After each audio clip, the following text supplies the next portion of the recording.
Okay, we're starting the live stream, and of course, we only have one person here again today.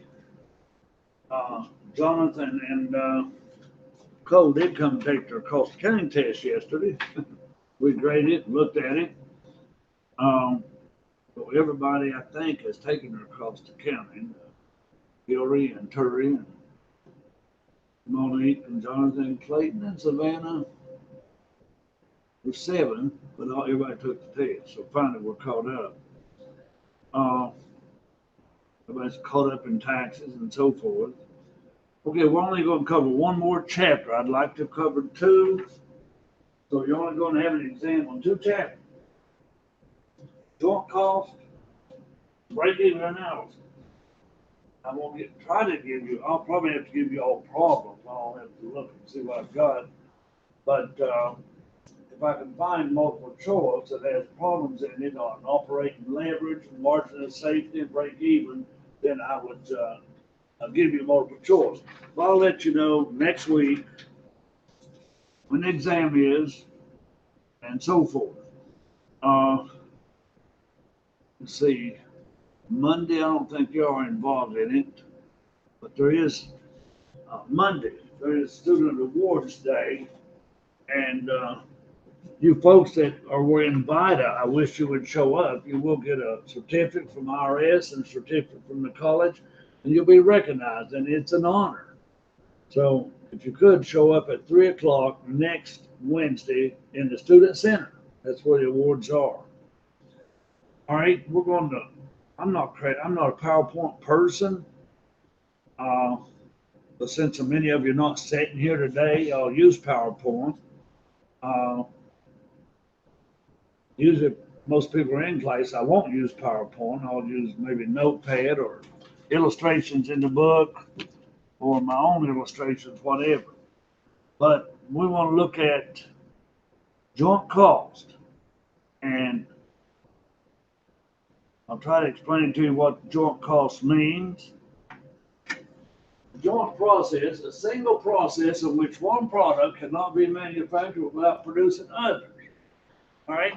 Now, for example, I don't know if I can, yeah, let's take oil.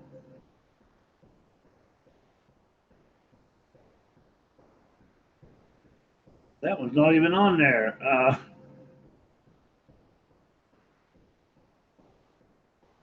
I don't even call it chemical. Let's take oil. Now, we take this to the refinery. We know we've got a process to do this oil, but we may have 87 octane, which is regular, and then we may have 89 octane, and then either 91, 92, or 93, which is 3 grades. We call it low test, plus, or medium grade, and high test.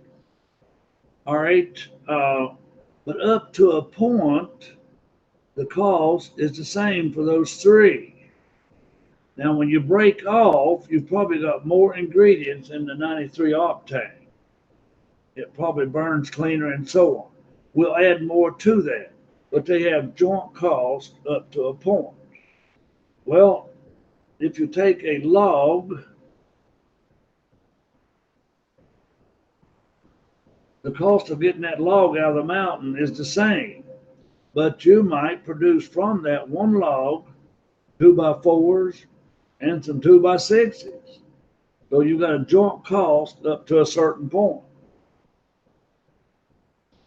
Now, extractive industries, that would be oil, probably, might be coal. Now, coal, you can make coke out of it. You can put it into steel and different uses. Food industry, egg products, and so forth. All right, so joint cost. So you may produce first quality, factory seconds. Now these factory seconds, have you been down to Pigeon Forge, Monique? Have you done any shopping at the Oaks or any of those other places? They call those factory outlets. But now those, because I can find things at Bell as cheap as I can down at the Oaks or at the factory outlets. But they had a true factory outlet one time down there on telephones where they had factory seconds in telephone and radios or TVs or refurbished. Let's take this old cow. I was talking to a farmer a couple of weeks ago. He has a calf in the spring, and I didn't know that old farmer could get $1,600, and that calf got full grown in the fall. $1,600. So no wonder they like to have all these little calves around in the springtime. But now, when that young ox, hope it's young, but not you're going to get tough steak.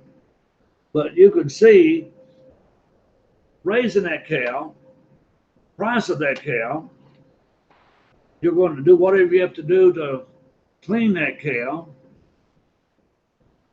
But different sections of that cow is more important. Somewhere here and here you get T-bones. And somewhere you get hamburger meat. And somewhere you may get round steak, which could be tough. But anyway, up to a certain point, the cost are the same. Now look at that old cow again. All right. Fats and fatty acids. You get dog food out of that cow. Some of that goes into tires and paints, chewing gum, and even explosives. Beef byproducts and scrap. You got a lot of byproducts out of this beef. You know, some people may even take the hide, the way they used to, a buffalo or some other wild animal, furs, fox, raccoons. We probably never ate them, but fox coats used to be expensive. But now with animal rights, I'd be afraid to wear a fox coat. Somebody may shoot you. But look at the things that comes out of a beef. Here's sausage. All right, surgical. Come in, guys. Surgical suctions and so forth. Tennis racket strings comes out of that cow. Come in, fellas. We're dissecting the cow. For cost accounting, we're dissecting the cow.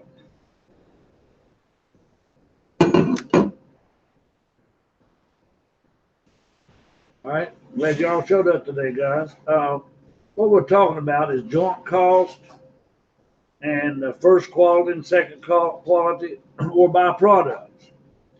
And the example I was given was oil. You know, the cost of extracting that oil and everything up to a point is the same. But when you refine that oil, at some point, you're making 87, 89, and maybe 93 octane. And the 93 octane may take a lot more processing.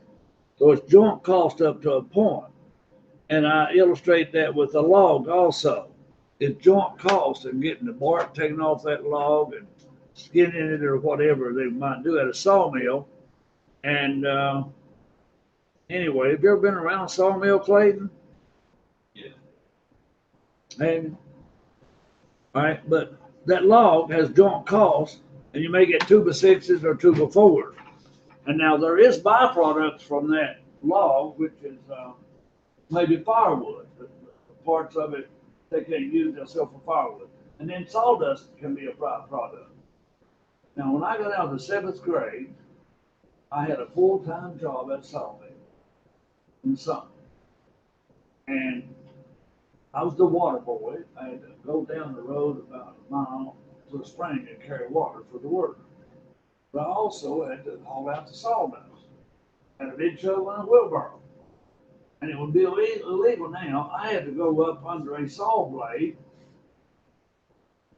as round as any pickup truck or a van That sawblade was that big, and I had to get right up close to that to shovel that sawdust right out from under.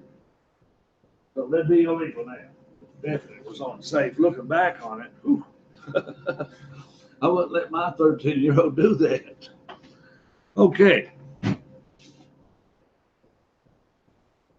Now we got to a cow, and we got the joint cost on a cow. And Clayton, you know anything about farming? Farming? Yeah. Cole, you know anything about farming? Very little. I don't know a lot. I know about gardening. I grew up on a small farm, and we had some animals, but it's mostly for food. Chicken was for food, and cow was for milk, and so on. But anyway, these old farmers, now they have it rough. They don't have it made. But when they take that little calf in the spring, one farmer told me 2 weeks ago, they'll bring about $1,600 in the fall, and they get full grown. So now, if a meat cutting place pays $1,600 for that cow, you're going to pay high for a T-bone, aren't you? Or even sirloin, filet mignon, the different parts of that cow. Now, some byproducts of that cow we were also looking at: sausage castings, surgical statures, if I can see that, even clothing and saddles and luggage, artist brushes. You take the bones and the horns and the hooves, and you make toothpaste out of those. Dog biscuits, piano keys, wait a minute, ice cream? Now, wait a minute. We don't necessarily need to make ice cream out of bones and horns and hooves, do we? Do what? No, but you can. But that's not what most of our ice cream is made out of, though, okay? All right, and then you take that manure, and you can make fertilizer and get methane gas. That's what Cortez wants to do away with planes and automobiles and cows. Those cows creates that methane gas. All right. But now you can see fats and fatty acid, the intestines make sausage casing, instrument strains, the hide makes clothing, saddles. But animals, you make a lot of things, whether it be a fur coat, alligator shoes, coat. You wear a belt here and there. Is it made out of, is it leather? What do you make leather belts out of? Comes from somewhere, don't it? All right. Let's say a cow. So joint cost is materials, labor, and overhead incurred up to a certain point. All right. Allocate to primary products of a joint process, physical measures or monitor. We'll look at that in a minute. Physical just means units, monitor we know means dollars. Interpret cost allocated to joint products carefully. All right, here is some things that we got to account for. Before we had materials, labor, and overhead. That's fine. Put it in the working process for job order or process. Doesn't matter. Materials, labor, and overhead. All right. Now, we never considered any of these possibilities. What do we do with the byproducts? How does that affect our cost? Scrap. If you sell it, now if you sell this scrap, it should reduce your cost of goods sold for materials, labor, and overhead. Let's say your cost of goods manufactured was $10,000, but you sold scrap for $500. Then your cost of goods sold should be manufactured should be $9,500, not $10,000. Now, like waste, this has no sales value. That's what you dump in the river and pollute it.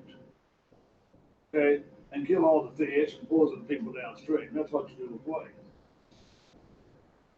Being on the serious side, though, this has caused a problem in this country. There's been movies made about waste, uh, pollution, poison water, killing people. Um, I don't know what was wrong with the water in Flint, Michigan, but anyhow, some rivers have been polluted. Okay, now let's take TVA, Tennessee Valley Authority. You start at South Holston Lake in Virginia. You go down the river and you go through Boone Lake. You go through Norris Lake and you go through Wattsbar Lake. You can get on the river in the right place in Tennessee and take that river to get through the dams. There's a way around the dams. You can go all the way to Missouri. Okay? But there's dams almost in every town in Tennessee, starting in Abilene, Virginia, and Bristol, Tennessee. Now, those dams help create electricity.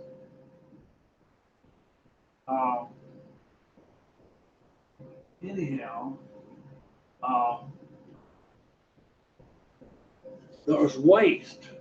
My daughter lived on one of the lakes called Wattsbar Lake, and there was a warning not to eat the fish out of that lake. And then some of the lakes had a warning: don't eat over 2 fish per month out of this lake. Stuff like that, because they were polluted with some kind of chemicals.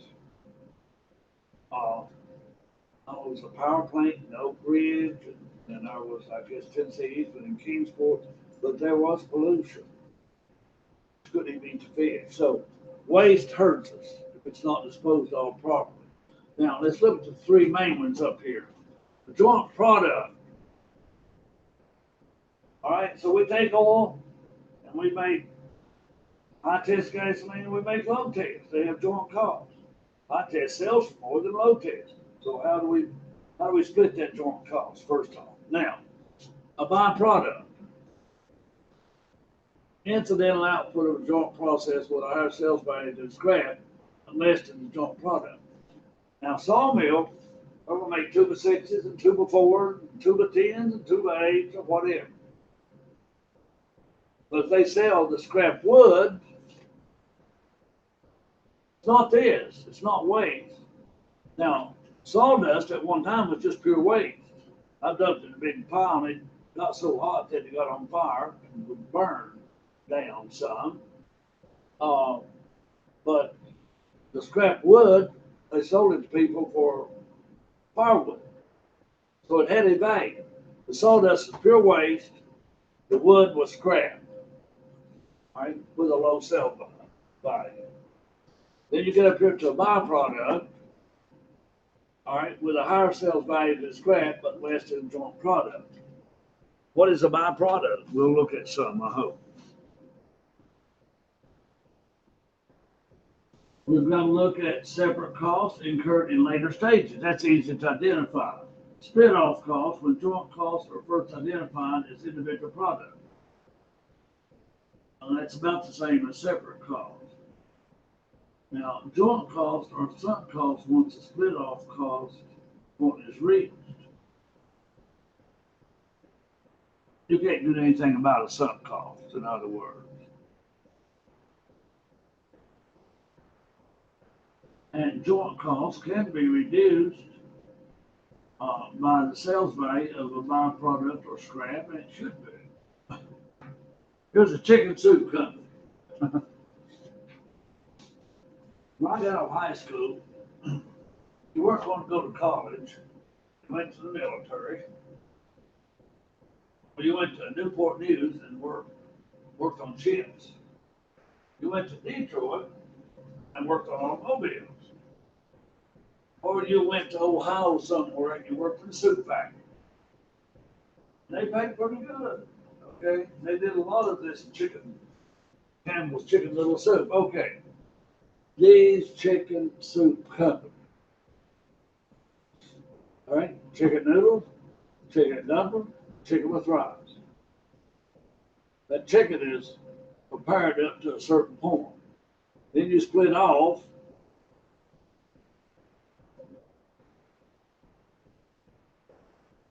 Chicken and the water and the spice and the vegetables are joined up to that point.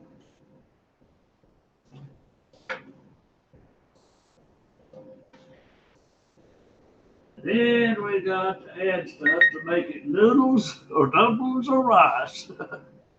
We know what we had for dumplings, little hunks of dough. All right, and rice, we're gonna add rice. And noodles, we're gonna add noodles, okay? And that makes the cost different, okay? Now, you may sell these equal value, I don't know, you have to look. Cook, can, and finished goods inventory. But you can see how it has joint cost up to a point. We got 3 different kinds of canned soup. Will revenues exceed total cost? They better. All right. What is the opportunity cost? Is income from the joint process greater than the income from other uses? Hopefully it is. Is the joint production process the best use of capacity? Hopefully it is. Opportunity cost, you know, is what you can do with something else. If you have $1,000, you put it in the bank, you draw 0.1% interest. What else could you do with that? The opportunity cost is you're gonna double it in the stock market. Or you're gonna make 5% on bonds, or 2% on government bonds. That's your opportunity cost. And I've said before, Monique, what is your opportunity cost of being right here today?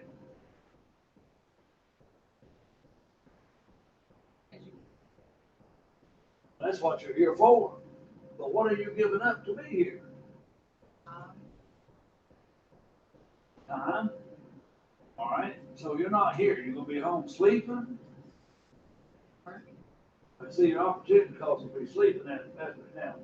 If you're working for minimum wage, your opportunity cost is 8 something an hour, isn't it? Okay. In Cole's case, his opportunity cost is giving up his Nintendo for 2 hours. No, I'm just trying to say, Clayton, what are you giving up to be here today? I play games. Okay. I mean, you could be giving up fishing, or riding a 4-wheeler, or working for minimum wage, or better than minimum wage. We're giving up something to be here, okay? And by the way, Cole and Jonathan haven't given up too much lately. Neither has Hillary. They're not here. Terry, of course, she's fully online. And Hillary, we'll give her a break because she is pregnant. Okay. Jonathan, we won't give him a break. He's just out chasing women.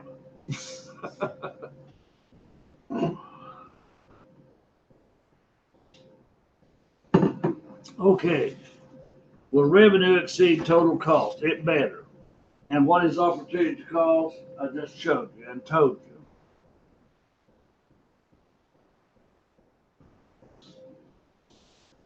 Decide at the split off how to classify output. All right. At a sawmill, the primary output is 2x4s and 2x6s. Could be others. The byproduct might be the wood. Might be the wood that sell, the bark, slabs, blocks, whatever you want to call them. The waste might be the sawdust just dumped over the hill, never used. Scrap, trying to think of 2 different selling products here. If I did that, the primary product was 2x6s, but then you made some 2x4s because you mess up a 2x6 or something. Then you have the wood as scrap that you sell and get something out of. And then you have the sawdust as waste. But you can take a lot of products and get these 4 items out of it, okay? Now, I liked Lear. I used to be down in Lebanon, and I took They're not there anymore, and I took my Mantroy County students on a tour through that plane. They recycled everything. They didn't waste anything. Their scrap and waste was always recycled. Uh, if it's a messed up piece of plastic, they remelted it, and they could make the little pellets out of it that went in making a door panel or whatever, and then remelt those little pellets in. Um, there was nothing left. All the scrap waste was recycled. The only thing that they gave away was the crates had some wood on them where they hauled in raw materials, and they gave those away. But they had no waste. They recycled. Now, even your garbage dumps, are they trying to recycle? Do they have a different place for cans and a different place for cardboard? And I'm sure you've been to places that they have a different place for cans and cardboard and pure trash, right? Recycle.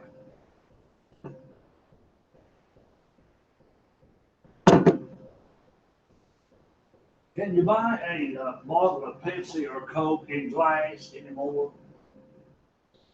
Yeah. And here we probably throw them away in the garbage. But out in California, they pay you 25 cents to bring that back. They recycle. And our plastic. Plastic's okay, but the oceans are full of plastic. Tons of plastic in the ocean. It changes sometimes the algae and stuff in the ocean, especially near shore. But pollution, I guess, is what Cortez is fussing about going green. Going green would be expensive. But pollution. When I grew up, I could drink water from any stream. I wouldn't dare to now. Okay? But now, when I grew up, we knew the streams that had outdoor toilets hanging over the creek. Some people didn't have inside bathrooms. They had outdoor toilets hanging over the creek. Oh, I grew up on. I felt like catching somebody in that toilet and pushing that toilet over the creek. Just let them have a free boat ride down the creek. Okay. All right. Anyway, what do we do with our waste? It's important. And going green is an important concept to get rid of waste, okay, and pollution. Joint costs reduced by the value of byproducts and scrap are assigned to primary products. Sell it split off. The value added of the product, incremental revenue exceeds incremental cost. Now, what does the word incremental mean? Does anybody remember? Extra, that extra. Your incremental tax bracket, instead of 28, your next bracket may be 31. All right? Incremental cost, incremental value added is an economic term, of course. What value do we add?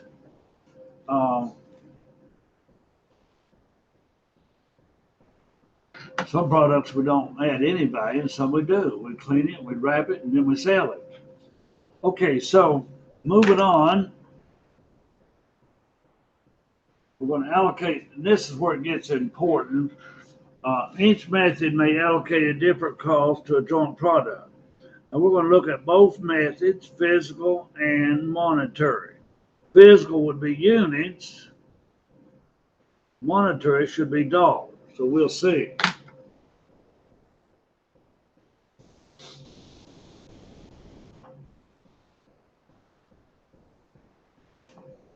Treat each unit equal, assign the same cost, divide the yardstick for output.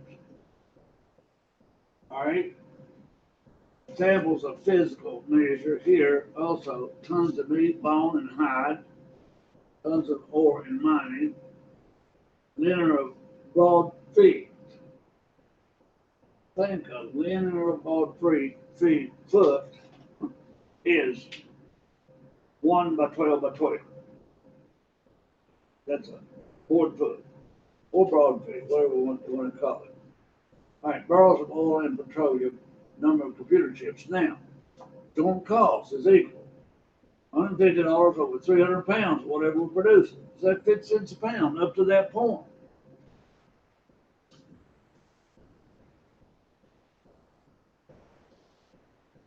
All right, now monetary recognizes revenue generated by the different products. 87 octane, 89 octane, 93 octane. It burns me up when I see stations. Now, let's say they have regular 87 octane at, let's say 250. We know it's 49.9, but look, let's say 250. They used to jack up the next octane 10 cents and the next 10. So if you got high test, you pay 20 cents more. If you got plus, you pay 10 cents more. Then they upped it 20 cents. And now some places are 30 and 40 cents. If regular is 250, you may pay 80 cents extra for high test. So if you have a car that calls for regular and you use high test in it, you're foolish. I don't think that high test is helping you anymore. Miles per gallon or anything. I would not pay 80 or 40 cents higher. Okay?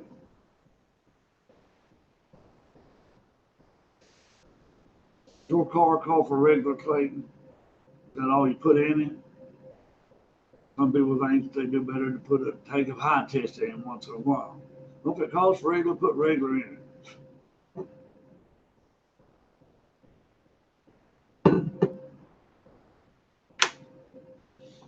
All right, choices, sales value at split off, net realized value at split off, approximate net realized value at split off.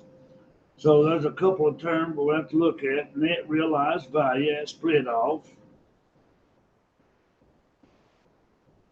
Physical, monetary. Now physical is all about the units, isn't it? Monetary is all about the dollars.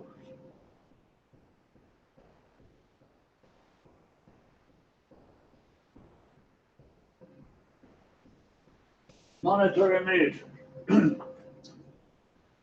All right, let's say sales at split off. Now, list values that comprise the base for each joint product. Product A is $1,000 at split off. Product B, $4,000 split off. Product C, $5,000. Well, if you add them all up, of course, you've got $10,000 total cost. Sum the values. List values that comprise the base for each joint product. $10,000 total cost. All right, now looking at that in percent, it's 10, 40, 50. All right, now your joint cost is $3,000. This is revenue. Remember, the revenue we can sell those for. But your joint cost,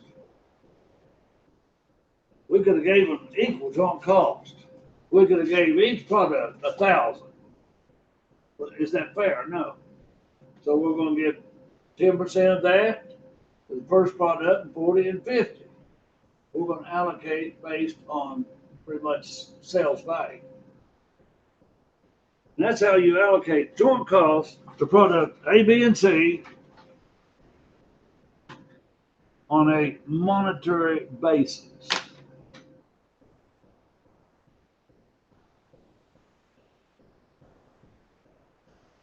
All right, so your joint cost here is 3, 12, 15, making 3. How many units did we do here? 100 divided into your cost here is $3. 600 divided into 12 is $2. But here, 300 divided into 15 is cost per unit, equivalent unit. EU, you've heard that before, equivalent unit. All right. Now here we can use the relative sales value at split off. All joint products being marketable at split off. Uses a weighted technique based on both quantity produced and selling. All right, we will look at that example in the book. We will practice problems with all of these. Net realized value, NRV, that is at split off. Approximate net realized value, NRV, at split off.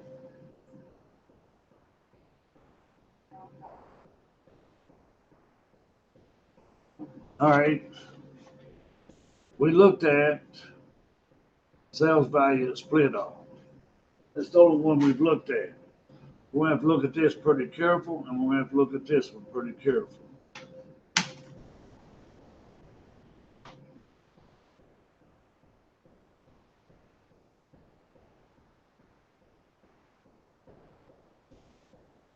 Accounting for byproducts.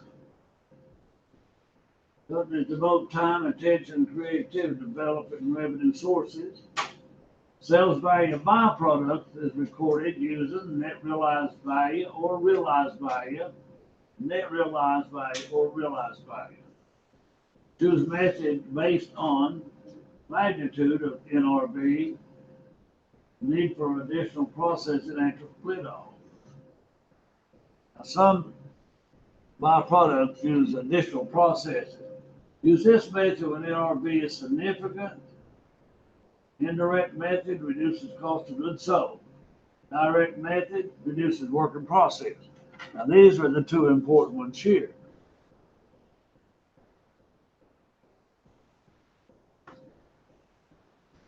Whatever the net realized value is out of a byproduct,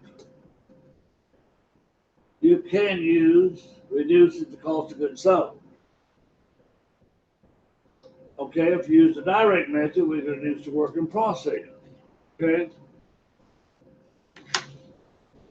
You will learn it better by doing it.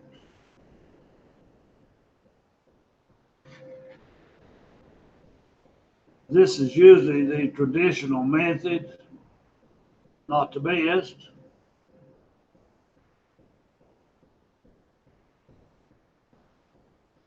Byproducts.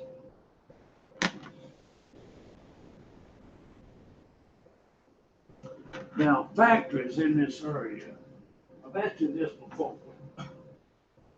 We have a Pepsi plant out here somewhere. Like we have Blue Wolf there. Those are liquids, but still liquids go through the manufacturing process. For Pepsi, I guess, you mix some ingredients with water. I don't know if you boil it, steam it, or what you do to Pepsi. I've not been in a plant.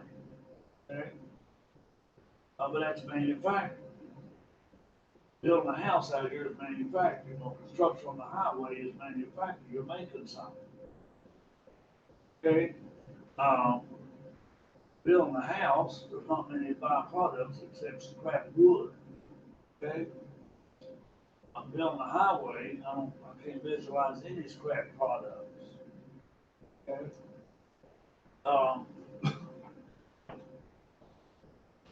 Pepsi, I don't see how you can have any scraps out of bottling Pepsi. But now if you have a machine plant down here, if joy manufacturers make a machinery, they're going to have scrap metal they can sell.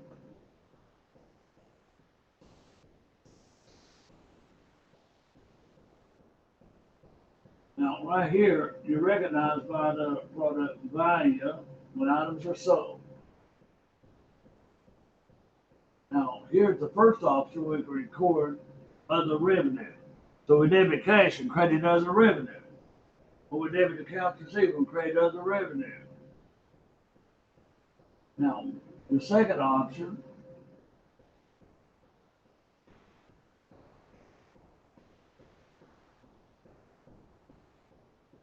I don't know if I'm going forward or backwards sometime on this.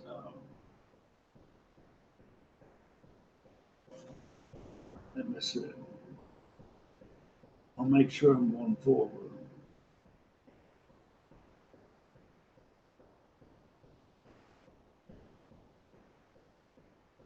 right, I got down to here, other revenue, other income.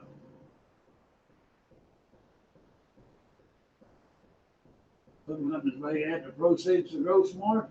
That's gross profit. We'll take it out of cost of goods sold.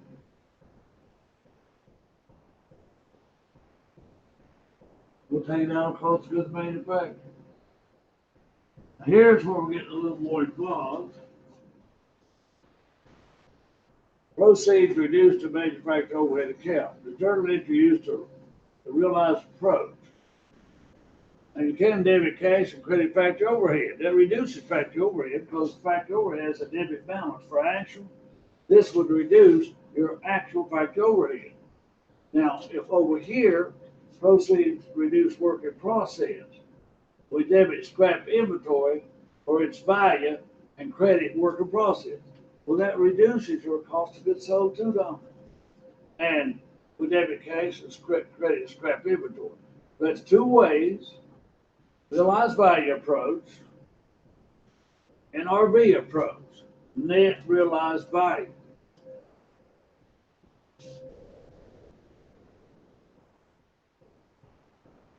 Joint costs in retail organizations, advertising for multiple products, printing for multiple purpose documents, events held for multiple purposes,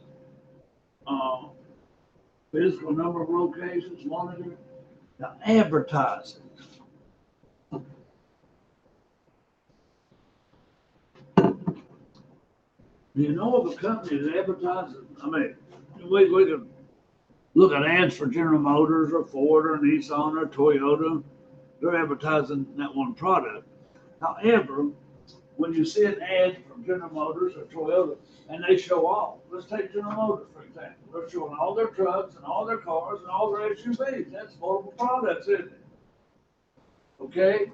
So, advertise for multiple products. How much do they allocate that to the GMC pickup? How much to the Chevrolet pickup? How much to the Chevrolet SUV? That's about a bunch up, I guess, in the automobiles.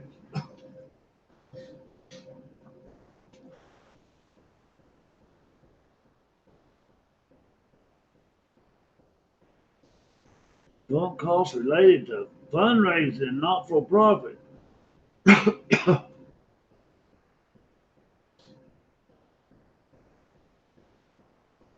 I don't know why you'd want to do this fundraiser, joint costs related to fundraising. I guess you get the same ad you put on TV or you put it on radio or you put it on a billboard. I don't know. Do you see very many billboards anymore? You do?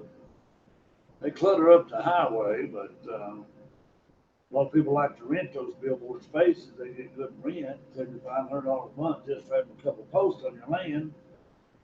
Billboard on it. But anyhow, what is a joint product? How are costs allocated to joint products? What accounting methods are used to record the proceeds from byproducts? And we looked at those, but they're not going to sink in yet till we do. Ethical issues. Not worried about the ethical issues. All right, now that sums up the chapter. That is chapter 11. I want you to look at I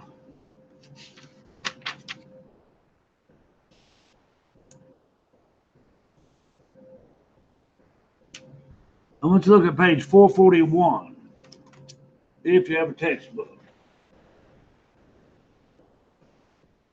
All of you have a hard copy.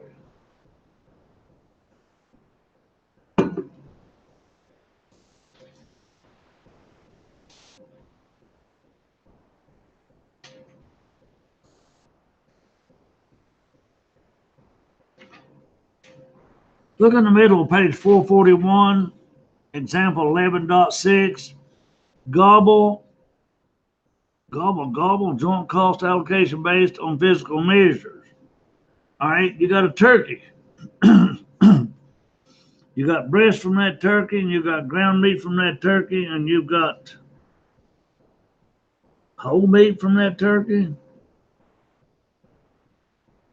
All right. Tons purchased, 9,000 tons. That is units. Sales price per ton. So take the tons times the sales price. Now you got total sales value split off. Allocate your joint cost base per ton.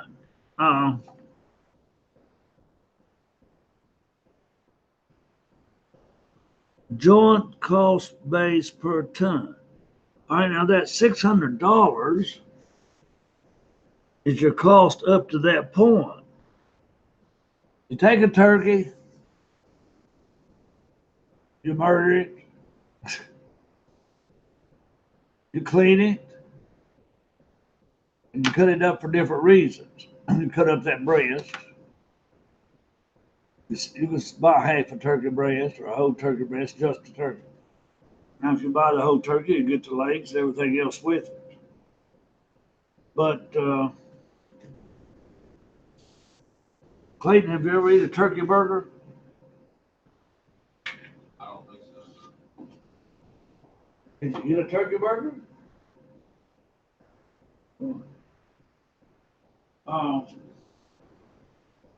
Now, spaghetti that I eat at home is made out of ground turkey meat, not hamburger meat. It's better than ground hamburger meat. Meatloaf that I eat at home is made out of ground turkey, not ground beef. Okay?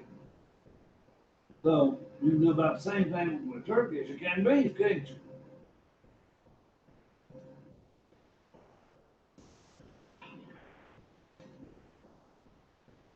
All right.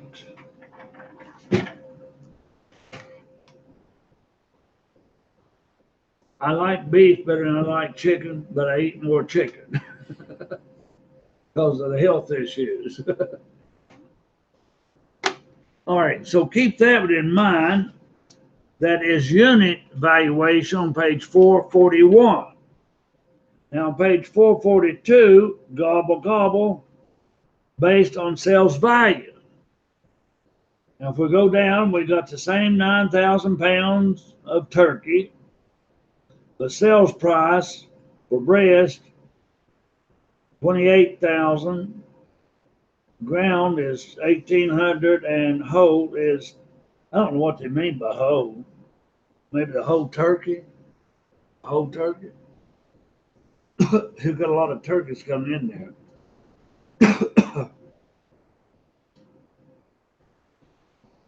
All right. Total sales value percent. Take 18 million and 320,000 divided into 10, I suppose, and get those percents: 58, 24, and 18. Joint cost is 5,400,000 all the way down.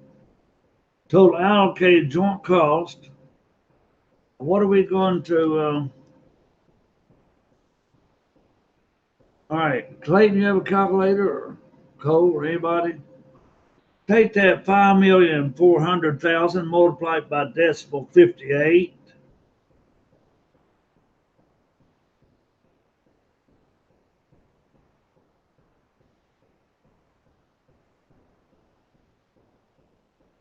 That gives you 3,132,000. All right, now that is your joint cost allocated based on sales value.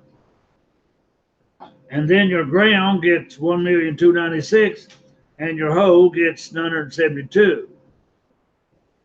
All right, so two methods to allocate. All right, we got to look at these other methods. We got to practice some. Right now, I want you to see what entries we can. First of all, look at page 447. See how these things finally work out on a statement or something. Net realized value approach. Look at page 447. The first one reduces what? What does it reduce? Work in process. Okay. What do we reduce it at? Ending finished goods assumed to be 500 tons at $555 a piece. All right, if you look at B, that is the realized value approach.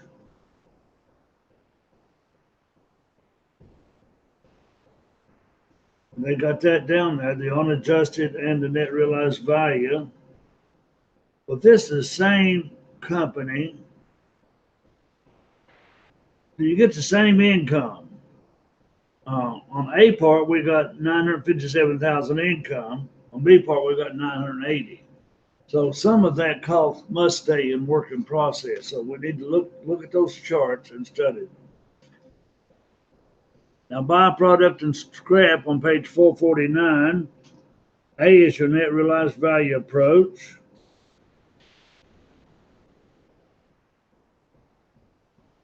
You put it down as other revenue, and we got other income down there, I guess. With other income, they got royalty, but I don't see other revenue, gross margin. Yeah, we got top up there. We got sales plus other revenue, right? Sales plus other revenue. We got that at the top. Now down at the bottom, we're seeing as other income. So down here under other income, we got royalties, and then we got other income. It don't matter where you put it, you should get the same thing. But you got 991 and you got 980. I don't know what the difference is right now, but you should get about the same thing. All right, well, that's the chapter. I want you to read it well.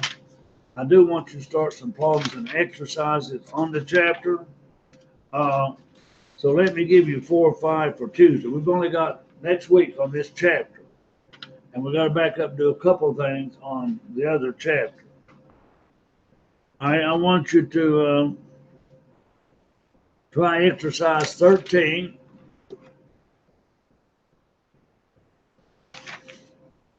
Exercise 16.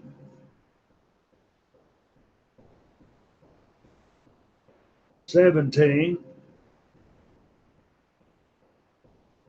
19. And 20. Now just try those that you can, okay? And we'll go over those. We've got to learn this chapter. And then I'll try to tell you next week, too, what kind of test I give you on it. So, we're out a little bit earlier than normal, 5 minutes or so. That'll give Jonathan and Clayton a break. Monique, on Wednesday, did Mr. Imo ever show up?